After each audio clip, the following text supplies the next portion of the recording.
For anyone new to the channel, I'm Troy.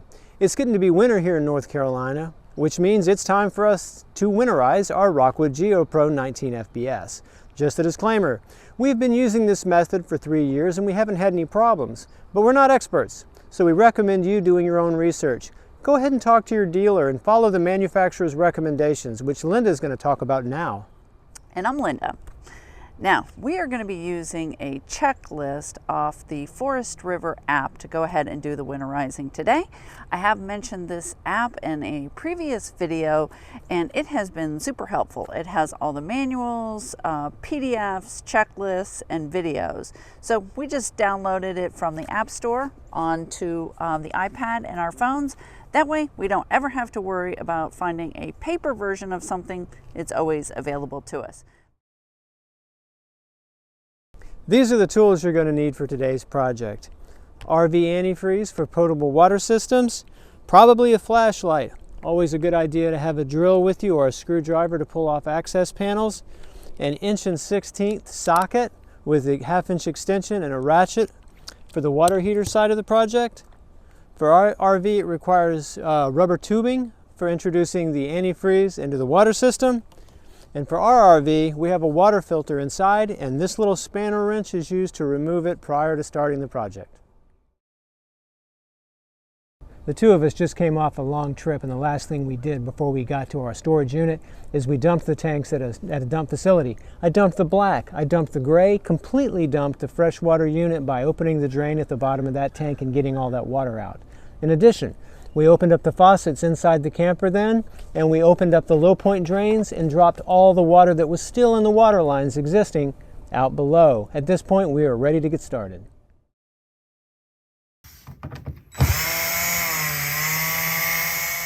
For this stage of the process, what I'm going to do is I'm going to isolate the water heater from the water lines.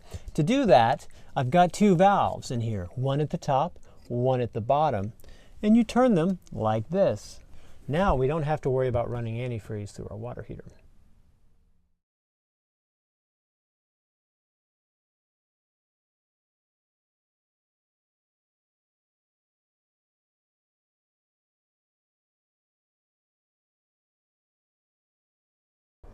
Next, let's talk about the water heater.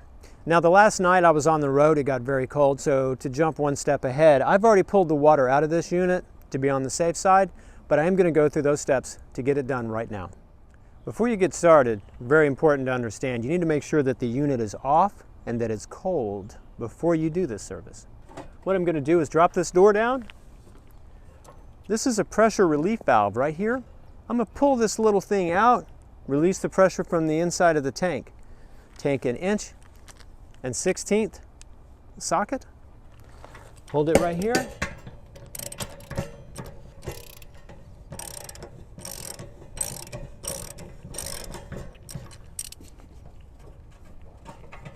Alright, normally a lot of water would have come out right now. As you can see, it's bone dry. Now here's the zinc anode. This is a sacrificial zinc anode. You'll have to service these periodically, but this one's actually in pretty good shape.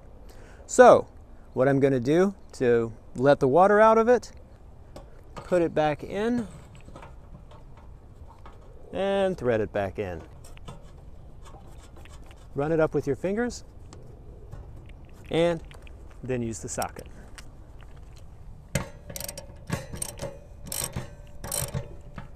You don't want to over tighten this. Make sure the PRV valve is in the closed position. Shut the key and you're all done.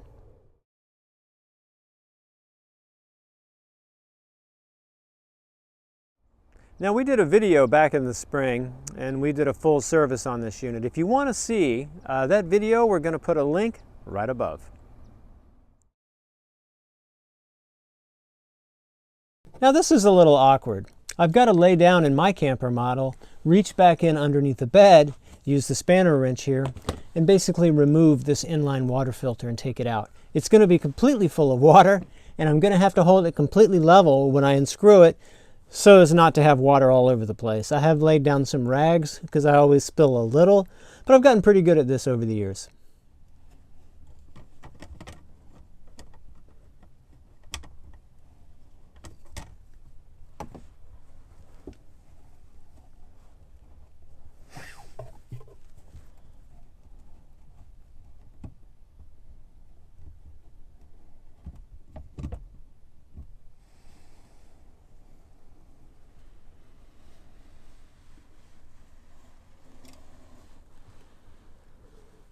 This system is designed to be used in conjunction with a cartridge filter. Linda and I really don't bother with it because we don't drink the water that comes from the water in the camper. But if you do use the filters, they recommend changing them manually. Now that we've removed the potable water out of this cartridge, I'm going to go ahead and reinstall it using the spanner wrench and make sure it's nice and tight and move to the next step.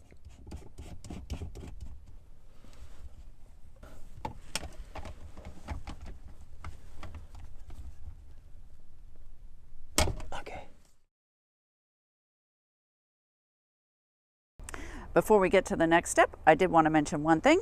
Again, our camper is a 2019. Some of the newer models that we have seen actually have a antifreeze inlet on the side or on the back of their camper. It looks somewhat like the city water connection. Ours, unfortunately, is under the camper. Along with that, there is another valve under the camper that Troy's going to show you in a minute. But those newer models actually have that third valve inside with the water heater. I'm going to refer back to that app so you can, it does have pictures of both setups. So if your camper is a newer model, that might be the one difference that is in this process.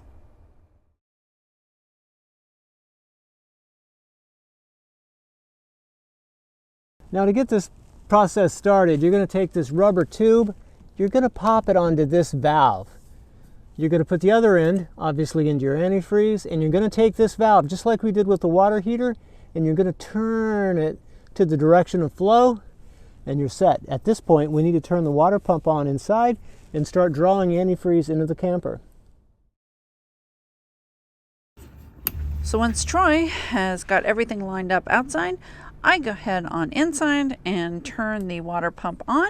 At that point, you can start to see the filter fill up with antifreeze, and then I go ahead and turn on all the cold faucets first, kitchen, bathroom, and the shower. Then we go ahead and turn on all the hot, do the same thing until we see pink running through the lines, and then don't forget to do the outside shower. Okay, and step 8 is the easiest of them all, is just to go ahead and push the lever and make sure that the antifreeze is flowing through the Commode. Next up, they recommend pouring about a quart down the P-traps and drains in the sink and the shower, and then putting about a half gallon into the Commode, and then leave about an inch on top of that flush ball, and that's just to keep it from drying out. Okay, this is really exciting because we are on to the final step. Now, this one involves the black tank flush. Going to be honest, this is not one that Troy and I have ever winterized. We were going over the app and we saw it listed as the last step. So there are two methods to go ahead and do it per the app. One is using compressed air and the other is using a hand pump, which we did see that Camco sells one, and basically Amazon, Walmart, RV, superstores, and it's about $15, and you just hook that up to the black tank flush and go ahead and introduce antifreeze into it that way. We are not going to do that today. It is not getting super cold here yet in North Carolina. We have not done it in the past. We've had no trouble. So we are going to go ahead and get the supplies to be able to do that, and when we do, we will show it in a future video, but we wanted to make you guys aware of the last step. Well, that's a wrap, y'all. We're fully winterized and just in the nick of time. I understand it's going to be down into the mid-20s very soon now. So, hey, we're good to go. Yes, but we're only good to go for a certain amount of time. We do have some other trips planned here coming up in December, so we'll have to de-winterize and winterize again. Also, we're going to be having some more videos coming of our trip out west and some more about this GeoPro. So if you'd like to see those, please remember to like and subscribe. And Desi, he always wants you to hit that notification bell.